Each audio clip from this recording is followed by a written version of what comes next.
Hello friends, welcome back on my YouTube channel. तो friends, काफ़ी दिन के बाद आज हम आपके लिए प्रैक्टिस सेट्स लेकर आए हैं। तो चलिए, आपका यूपी टीजीटी के लिए जो प्रैक्टिस सेट है स्टार्ट करते हैं आपका आज का। मैं क्वेश्चन नंबर 1 से स्टार्ट करते हैं। With whom does Oliver fall in love in As You Like It. जो आपका प्ले है एज यू लाइक इट, जो शेक्सपियर द्वारा लिखा गया है, उसमें आपका कैरेक्टर होता है ओलिवर। तो बताना है वो किसके प्यार में पड़ जाता है। आपके ऑप्शन है रोजालिंड, फॉग, ऑड्रे या फिर अलीना। तो यहाँ पे क्वेश्चन नंबर 1 का जो राइट आंसर होगा वो होगा आपका डी, ये अलीना के प्यार में होता है।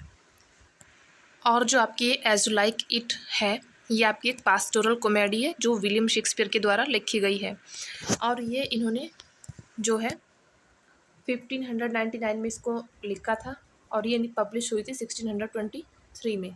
जो विलियम शेक्सपियर का फर्स्ट फोलियो जब पब्लिश हुआ था उसी में ये पब्लिश की गई थी। ठीक है, चलिए नेक्स्ट देखते हैं question number 2। Who is in Shakespeare's As You Like It can suck melancholy out of a song.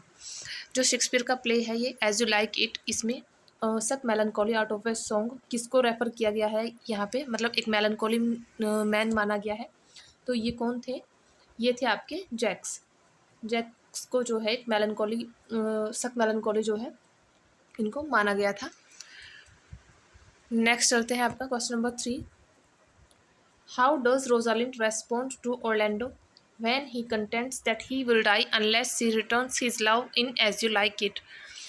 जो रोजालिंड होती है, रोजालिंड कैसे रेस्पॉन्ड करती है ओरलैंडो को जब वह अपने जो उसका जो प्यार होता है उसको इजहार करता है उसका उसके सामने, और वह कहता है कि यदि वह उससे प्यार नहीं करेगी तो वह मर जाएगा।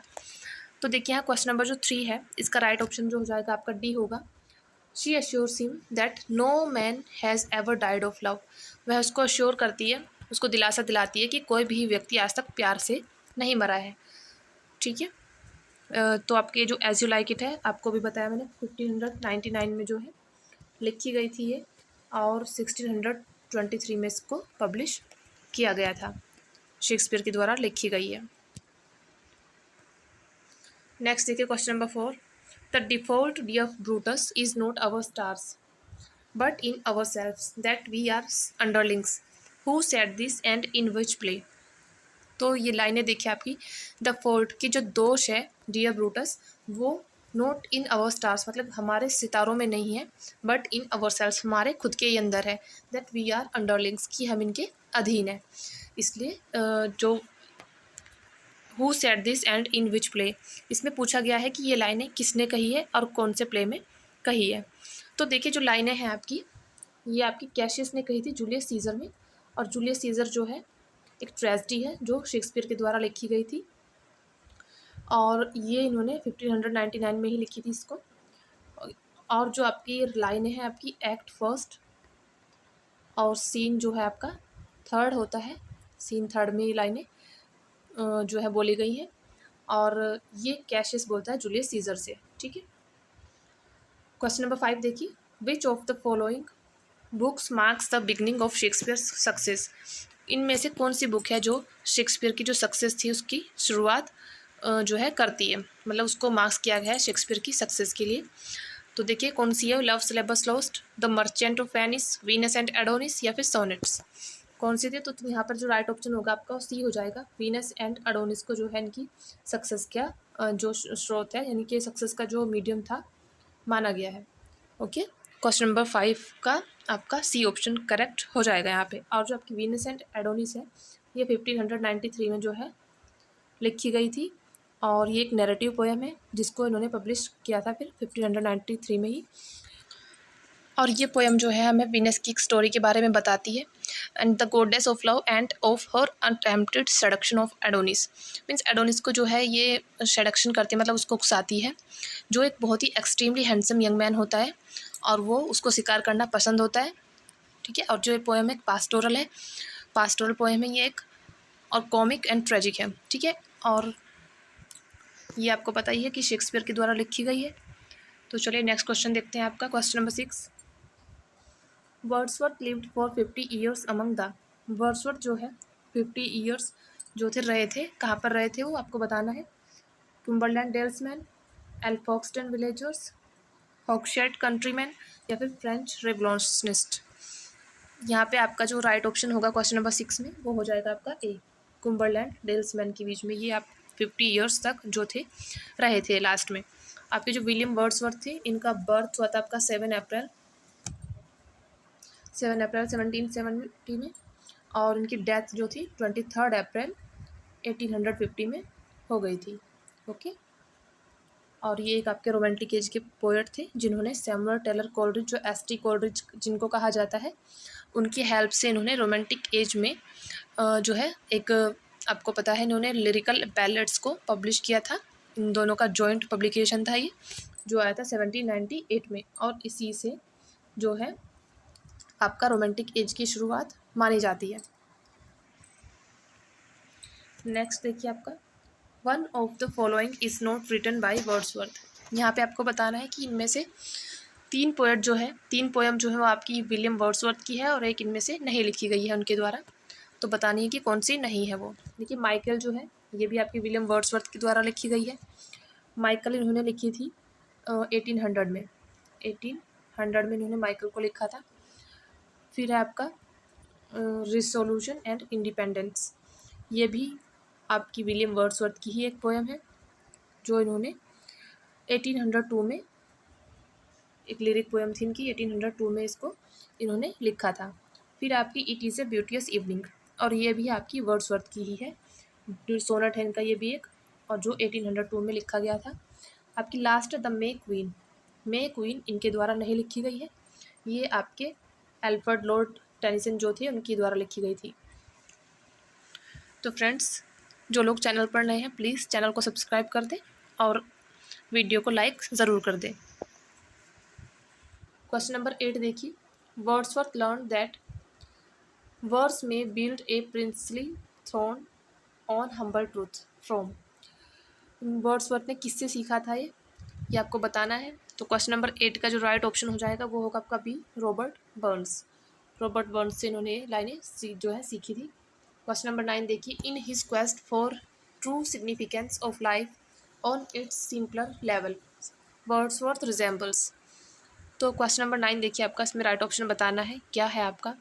यहाँ पे ए हो जाएगा आपका जॉर्ज क्रैब जो है आपका राइट ऑप्शन हो जाएगा।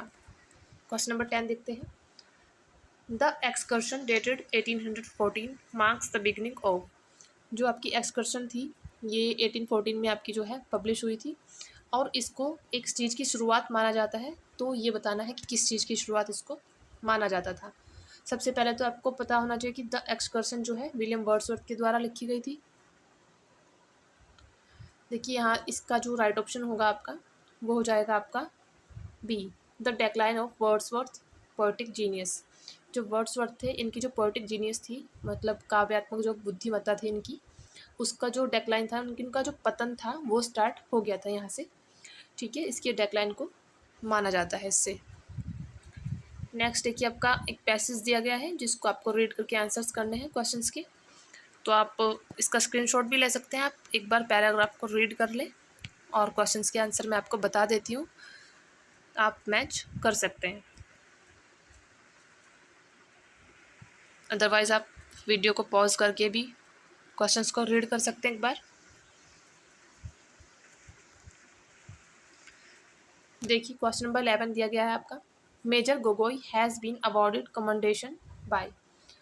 आपका पैराग्राफ से रिलेटेड क्वेश्चन है, तो पैराग्राफ पढ़ के आपको आंसर समझ आएगा। यहाँ पे क्वेश्चन नंबर 11 का जो राइट होगा वो होगा डी, आर्मी चीफ। नेक्स्ट देखिए 12, court of inquiry has been ordered by. Court of inquiry जो है किसके द्वारा ऑर्डर किया गया था इसमें, तो यहाँ पर राइट ऑप्शन आर्मी हो जाएगा आपका बी। नेक्स्ट देखिए, who was used as a deterrent to stone pelting. 13 का राइट ऑप्शन आपका डी हो जाएगा, Farooq Dar. 14, on April 9 election was organised for. Question number 14 का राइट ऑप्शन आपका बी हो जाएगा, लोकसभा। ठीक है।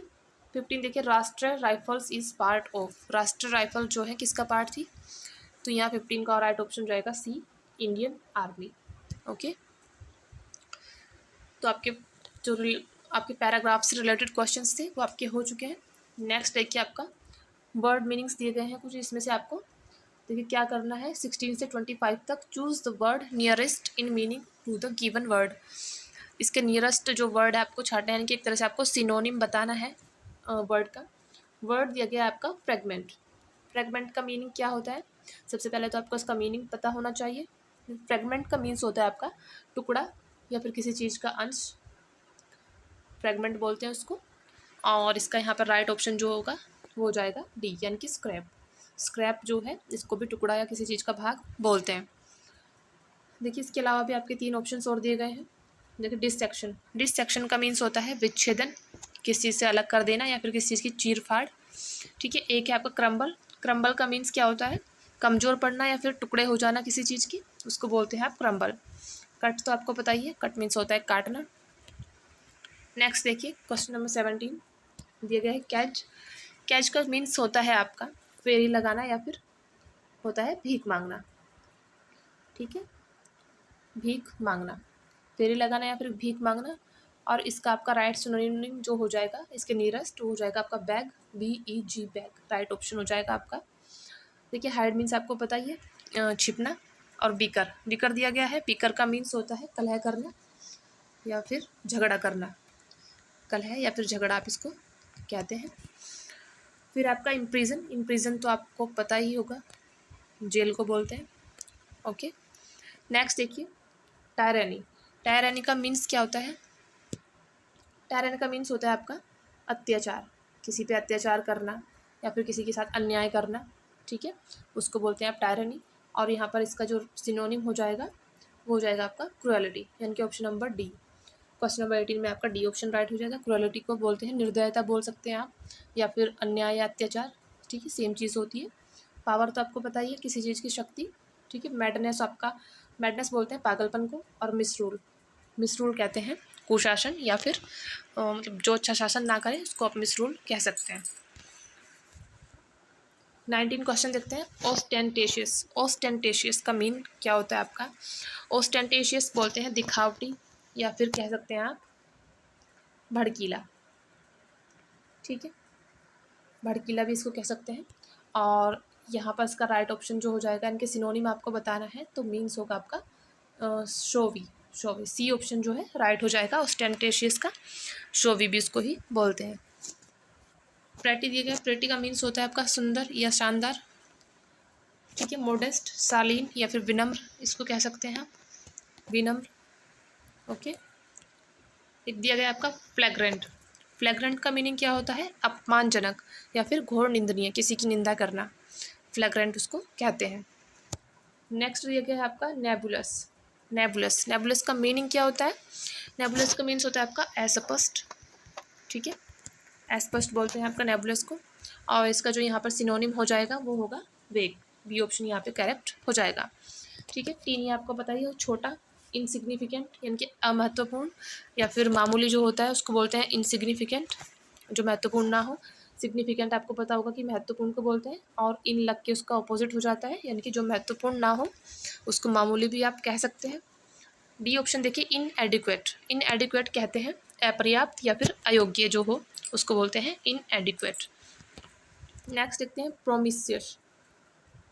प्रोमिस्क्यूस, प्रोमिस्क्यूस किसको बोलते हैं, इसका मीन होता है व्यभिचारी या फिर असंयमी। ठीक है, और इसका जो सिनोनिम होगा वो आपका हो जाएगा कैजुअल। ऑप्शन नंबर ए यहाँ पे करेक्ट हो जाएगा। नेक्स्ट जो आपके ऑप्शंस दिए गए हैं उसको भी देख लेते हैं एक बार। सिलेक्टिव यानी कि जो चयनशील होता है, चुनाव जिसका हो, सिलेक्टिव होता है। प्योर तो पता ही होगा, शुद्ध।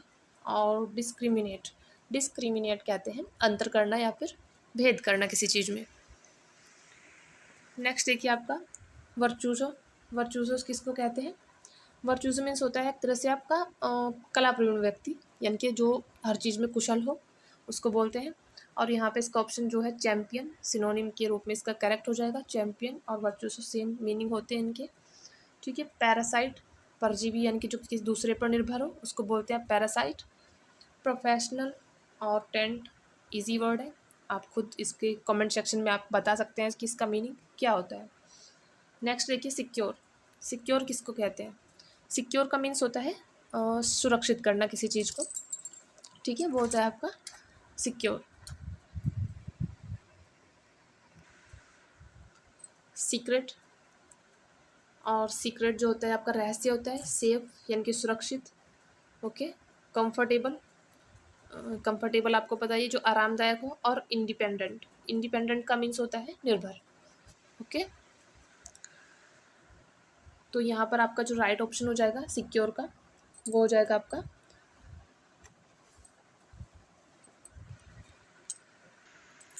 Safe, option number C. Next देखिए सीरिन। सीरिन का मीन्स क्या होता है? सीरिन बोलते हैं आप शांत। ठीक है, शांत या गंभीर कह सकते हैं आप। यहाँ पर राइट ऑप्शन सीरिन का जो हो जाएगा वो होगा काम। इसका सिनोनिम जो है काम हो जाएगा यहाँ पर। इसका मीन्स भी जो होता है शांति होता है, शांत रहना एक तरह से। सोलमन, सोलमन का मीन्स होता है पवित्र। ओके, पवित्र आप इसको कह सकते हैं या फिर प्रभावशाली भी बोल सकते हैं इसको। मीक का मीन्स होता है आपका कमज़ोर। ओके। और डेलिकेट, डेलिकेट का मीन्स होता है कोमल। देखिए एक के साथ आपके चार चार ऑप्शंस जो दिए गए हैं मैं सबको डिफाइन करते जा रही हूँ ताकि आपको ईजी हो। एक के साथ आपको और भी वर्ड्स आपको सीखने को मिल जाए। अफेबल, अफेबल का मीन्स क्या होता है? अफेबल बोलते हैं आपका मिलनसार। ठीक है, जो सबसे मिलनसार हो उसको बोलते हैं आप अफेबल। ठीक है। और अफेबल यानी कि मिलनसार का मीन्स देखिए यहाँ पे आपका दिया गया है option number a friendly. Friendly इसका यहाँ पर सिनोनिम हो जाएगा, यानी कि option number A is correct here. Cheerful बोलते हैं आपका प्रसन्नता, यानी कि जो खुश हो। और न्यूट्रल कहते हैं अपक्षपाती, यानी कि जो निष्पक्ष होकर कहीं पर आपका फैसला करे, किसी भी चीज़ में निष्पक्ष होकर किसी एक पक्ष का साइड ना ले, उसको बोलते हैं आप न्यूट्रल। और सी हेल्पफुल मीन्स आपको पता ही है हेल्पफुल का, जो सबकी हेल्प करे, सहायता करे। देखिए नेक्स्ट दिया गया है आपका ईडियम्स दिए गए हैं। Choose the appropriate option which best expresses the meaning of the given idioms और फ्रेज। जो आपका ईडियम या फ्रेज का बेस्ट एक्सप्रेस करे उसको आपको यहाँ पर ऑप्शन जो है चूज करना है। देखिए क्वेश्चन नंबर 26 में wild cat strike, wild cat strike दिया गया है। तो देखिए यहाँ पर ऑप्शन दिए गए हैं ए फ्यूरियस अटैक, या फिर strike not approved by the trade union, फिर आपका a strike in which violence is committed, या फिर to face a strong enemy. यहाँ पर राइट ऑप्शन आपका बी हो जाएगा strike not approved by the trade union, यानी कि एक ऐसी स्ट्राइक जो एक ट्रेड यूनियन से अप्रूव ना हो, यानी कि जिसकी प्लानिंग पहले से ना हो, अचानक से कोई स्ट्राइक पर चला जाए, कोई वर्कर्स वगैरह जो होते हैं, ठीक है, उसको बोलते हैं आप वाइल्ड कैट स्ट्राइक। जो पहले से अनअनाउंस्ड हो, इलीगल इंडस्ट्रियल एक्शंस होता है, ठीक है, जो एम्प्लॉयज़ के द्वारा किया गया होता है। नेक्स्ट है आपका 27 देखिए विल और द विस्प। विल और द विस्प का मीन्स क्या होता है? देखिए यहाँ पे राइट ऑप्शन जो है आपका ए हो जाएगा एनीथिंग विच एल्यूड्स और डिसीव्स, यानी कि जो ऐसी चीज़ कोई भी जो धोखा दे सके, ठीक है, उसको बोलते हैं आप वाइल्ड और द विस्प। इसका मीन्स होता है something that is impossible to get rid or achieve, यानी कि जो चीज़ पाना बिल्कुल इम्पॉसिबल हो उसको कहते हैं आप विल और द विस्प। क्वेश्चन नंबर 28 देखिए to spill the beans. To spill the beans, spill the beans का मीन्स क्या होता है? देखिए ऑप्शंस दिए गए to reveal secret information, to misbehave, to keep secrets, या फिर टू टॉक इररिलेवेंट। तो यहाँ पर राइट ऑप्शन आपका हो जाएगा option number A to reveal secret information, यानी कि जो कोई जो रिवील करता है सीक्रेट इन्फॉर्मेशन को, उसको बोलते हैं आप to spill the beans. Question number 29 देखिए to bring one's eggs to a bad market, यानी कि जो वंस किसी का एग्स होता है उसको बैड मार्केट में लाना। यहाँ पर इसको बताना है कि इस इडियम का मीनिंग क्या होता है। ऑप्शन नंबर ए देखिए to face a humiliating situation, या फिर to bring one's commodities to a market where there is no demand for them. Next है to show one's talents before audience which is incapable of appreciating them. फिर है to fail in one's plans because of goes to the wrong people for help. तो यहाँ पर देखिए right option आपका D हो जाएगा to fail in one's plan because of goes to the wrong people for help. यहाँ पर देखिए इसका मीनिंग जो है वो होता है किसी के एक मतलब ह्यूमिलेटिंग सिचुएशन को फेस करना, ठीक है, मतलब किसी के पास आप हेल्प के लिए गए और उसने आपको एक अनफ्रेंडली वे से उसको मना कर दिया, ठीक है, that is the situation when someone brings one's egg to a bad market. So is correct answer is option number D. To fail in one's plans because of the goes to the wrong peoples for help. ठीक है, एक humiliating situation होता है एक तरह से ये। यहाँ पर राइट ऑप्शन आपका 29 में डी हो जाएगा। यहाँ पर देखिए ऑप्शन में आपका दिया गया है to face a humiliating situation, मतलब ह्यूमिलेटिंग सिचुएशन तो होती है, बट यहाँ पर आपका जो ऑप्शन करेक्ट हो जाएगा वो होगा to fail in one's plan, यानी किसी का प्लान जो फेल हो जाना क्योंकि वो किसी के पास हेल्प के लिए गया और उसने उसको एक अनफ्रेंडली वे से मना कर दिया, मतलब बदतमीजी से। तो यहाँ पर इसका मीन्स ये होता है, ठीक है, मतलब किसी से आप उम्मीद करके गए हो कि वो हमारी हेल्प करेगा बट उसने नहीं की, ठीक है, एक तरह से वो ह्यूमिलेटिंग सिचुएशन होती है। बट यहाँ पर ऑप्शन नंबर डी करेक्ट हो जाएगा आपका। 30 देखिए वूल गैदरिंग। वूल गैदरिंग क्या होता है, यहाँ पर देखिए ऑप्शन नंबर ए है to become a shepherd, to share sheep, to engage in idle or aimless daydreaming, या फिर to live in the countryside. Right option आपका सी हो जाएगा to engage in idle or aimless daydreaming, यानी कि एक इसका means होता है आपका एब्सेंट माइंडेड इंटेलिजेंस, ठीक है, मतलब कोई डे ड्रीमिंग कर रहा हो और खाली बैठा हो पूरा दिन, ठीक है, बस दिन में सपने देख रहा हो, उसको बोलते हैं आप वूल गैदरिंग। नेक्स्ट है आपका बिटवीन साइला एंड कैरिबिट्स, ठीक है, बिटवीन साइला कैरिबिट्स इसका मीन होता है आपका 31 में राइट ऑप्शन डी हो जाएगा, यानी कि बिटवीन टू डेंजर्स, दो खतरे जो होते हैं उसके बीच का जो उनके बीच कोई किसी को फंसा होना उसको बोलते हैं आपका between Scylla and Charybdis. Next है आपका 32 to throw dust in one's eyes, किसी की आइज में जो है डस्ट फेंकना इनके धूल में झोंकना उसको क्या बोलते हैं। तो यहाँ पर इसका मीनिंग देखिए क्या होगा, ए में है to show false thing, to make blind, या फिर टू हार्म समवन, या फिर टू डिसीव। देखिए यहाँ पर जो है ऑप्शन नंबर डी करेक्ट हो जाएगा, यानी कि किसी को धोखा देना, to deceive, option number D is correct here. देखिए यहाँ पे देखिए to be rolling in money, इसका मीन्स क्या होता है, wasting a lot of money, यानी कि मनी को बहुत ज़्यादा वेस्ट करना, या फिर वेरी रिच, या फिर बोरोइंग मनी लिबरली, या फिर spending more than his income, मतलब कि वेस्ट ऑफ मनी होता है या फिर बहुत रिच होना, या फिर किसी से मनी जो है उधार लेना, या फिर अपनी इनकम से ज़्यादा खर्च करना। तो यहाँ पर देखिए राइट हो जाएगा आपका वेरी रिच, यानी कि बहुत ही धनवान होना उसका मीन जो है होता है। To be rolling in money means होता है to have a lot of money और टू बी वेरी रिच, इनके एक large number of bills form into roll or any large sum of money, ठीक है, तो मतलब बहुत सारे पैसे वाला जो होता है उसको वही पैसे में रोल हो सकता है, इसलिए आप इससे रिलेट कर सकते हैं वेरी रिच। 34 देखिए to get into hot waters, यानी कि to get into hot waters का मीन क्या होता है, to be impatient, to suffer a huge financial loss, या फिर टू गेट इनटू ट्रबल, या फिर to be in a confuse state of mind. 34 में जो राइट हो जाएगा वो होगा आपका सी, यानी कि to get into trouble. To get into hot waters का मीन्स होता है कि किसी मुसीबत में फंसा होना किसी का, तो इसको बोलते हैं टू गेट इनटू ट्रबल, ठीक है, एक डिफ़िकल्ट सिचुएशन होती है किसी के सामने उसको ही बोलते हैं to get into hot water. देखिए जैसे कि एग्जांपल के लिए if you break the rules of the road you will get into hot waters, मतलब यदि आप सड़क पर जाते हुए किसी रूल को फॉलो नहीं करेंगे, उसको तोड़ेंगे, तो आप मुसीबत में आ सकते हैं, आप ट्रबल फेस कर सकते हैं, ठीक है। अब देखिए यहाँ पर आपको यहाँ से जो है लिटरेचर का क्वेश्चन फिर से स्टार्ट हो चुका है, अभी तक ग्रामर थी आपकी ये। 35 देखिए द फेमस लाइन वॉट दो the field be lost all is not lost is spoken by, लाइनें दी गई है तो आपको बतानी है कहाँ से ली गई है और किसके द्वारा ये कही गई है, ये आपको बताना है।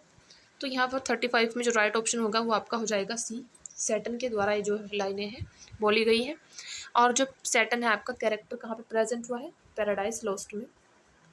पैराडाइज लॉस्ट आपका एक एपिक है, ठीक है, पैराडाइज लॉस्ट एक एपिक है आपका जो आपका मिल्टन ने लिखा है, और ये मिल्टन ने आपके 1667 में जो है इसको लिखा था।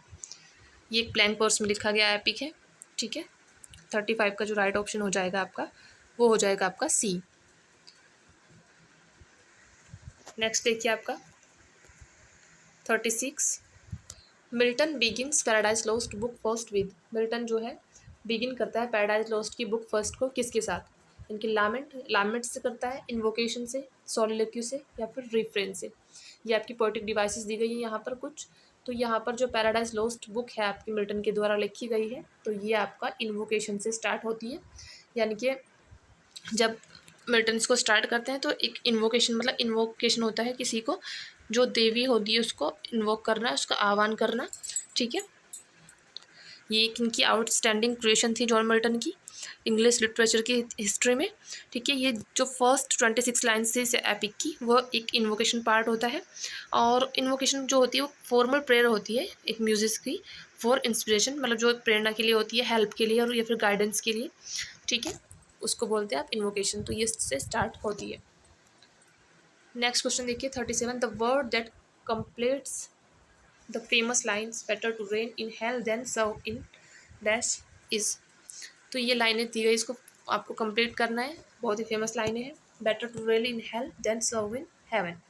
यहाँ पर हेवन आपका जो है राइट ऑप्शन हो जाएगा बी।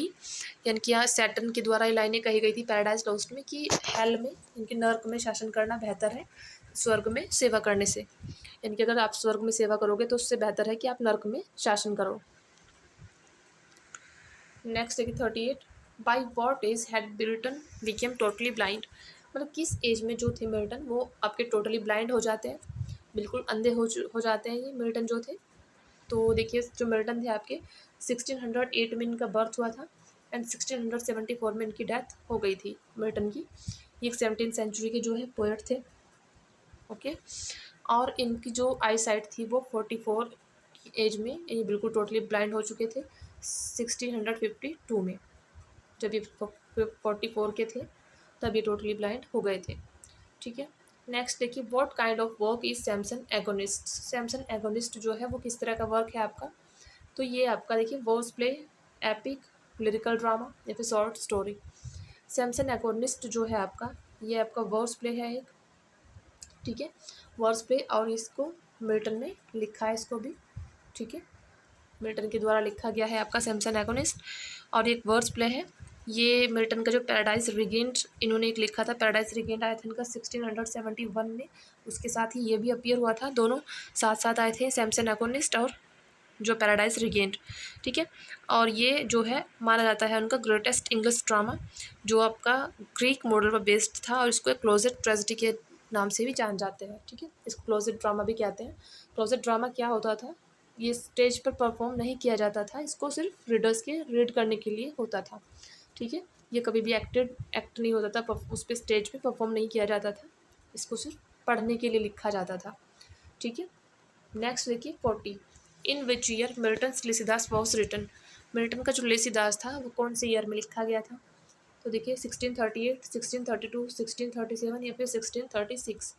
देखिए जो आपका ये क्वेश्चन है इसका कमेंट भी आया मेरे पास कि लिसिदास जो है कहीं पर 1637 दिया गया है, 1638 दिया गया है कहीं पे। तो इसमें करेक्ट ऑप्शन क्या होगा, हम क्या सही माने। तो देखिए अगर इसको रिटन की बात करें तो ये 1637 में जो है लिखा गया था, यहाँ पर रिटन ही पूछा है, तो यहाँ पे करेक्ट ऑप्शन आपका सी हो जाएगा क्वेश्चन नंबर 40 में।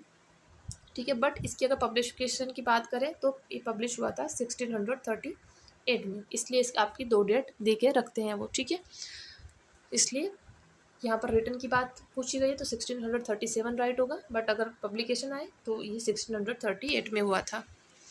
नेक्स्ट है who is the writer of history of Britain. History of Britain जो है आपका, इसके जो राइटर थे वो कौन थे, तो ये थे आपके John Milton. Option number B यहाँ पे करेक्ट हो जाएगा। 41 में बी ऑप्शन इज करेक्ट है कि आपका 1670 में आई थी।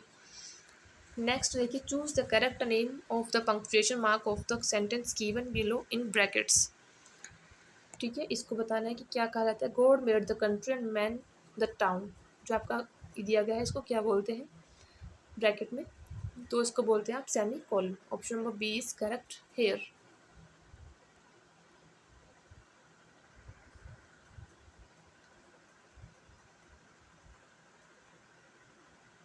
नेक्स्ट देखिए आपका 43, find out the correctly punctuated version of the following passage.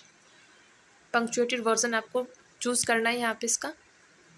What a large melon, I think I must buy it, what do you ask for it my boy said he. तो देखिए यहाँ पर जो question number आपका 43 है इसका right option हो जाएगा D, what a large melon. यहाँ पे आपका देखिए एक्सक्लेमेशन साइन है। ठीक है, फिर यहाँ पे फुल स्टॉप है और यहाँ पे कॉमा, यहाँ पे आपका क्वेश्चन मार्क, और इस तरह से आपका ये पंक्चुएटेड है।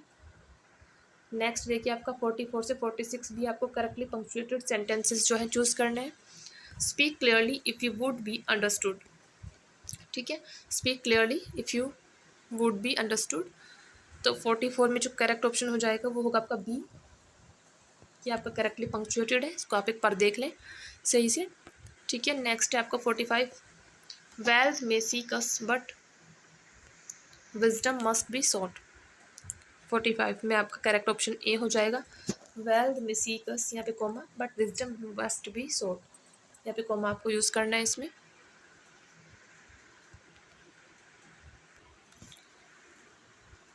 फिर आपका question number 46, there is a slavery that no legislation can abolish the slavery of caste, ठीक है। 46 का जो राइट ऑप्शन होगा वो आपका यहाँ पे बी है, there is a slavery that no legislation can abolish. यहाँ आपको सेमी कोलन यूज़ करना है, देखिए, under the slavery of caste, ठीक है। तो आपका राइट ऑप्शन हो जाएगा बी। फिर है आपका देखिए 47 से 43 तक आपको complete the sentences by choosing the appropriate preposition, ठीक है। प्रपोजिशन चूज करना है आपको सेंटेंसेस को कंप्लीट करने के लिए, ठीक है। तो देखिए यहाँ पर 47 में देखिए क्या है, art is not an activity associated dash leisure.